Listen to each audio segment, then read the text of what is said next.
Pencurian sepeda motor di halaman parkir sebuah hotel di Jalan Letnan Sayuti, Kecamatan Ilir Timur 1 Palembang, terekam kamera pengawas pada Minggu 12 Januari 2025. Dalam rekaman CCTV, terlihat pelaku datang dengan cara mengendap-endap. Ia kemudian membongkar kontak motor dan membawa kabur kendaraan tersebut. Korban baru mengetahui motornya hilang setelah check out dari hotel yang langsung meminta pertanggungjawaban dari pihak hotel. Namun hingga kini permintaan tersebut belum direspon. Korban akhirnya melaporkan kejadian ini ke Sentra Pelayanan Kepolisian Terpadu Polrestabes Palembang. Dalam laporannya, korban menyebut kejadian bermula saat menginap di hotel dan memarkir motornya di lokasi parkir yang menjadi tempat aksi pencurian. Lah di hotel itu katik penjaga parkir? Kalau itu biasanya ada di rantai, biasanya dia. Biasanya di rantai itu. Sudahnya. Waktu itu tidak di rantai. Iya, tidak.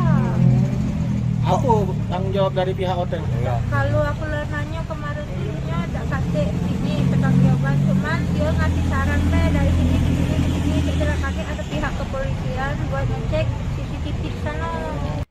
Polisi masih menyelidiki kasus ini. Korban berharap pelaku segera ditangkap dan motornya dapat ditemukan. Yudi Kiswanto, Kompas TV, Palembang, Sumatera Selatan.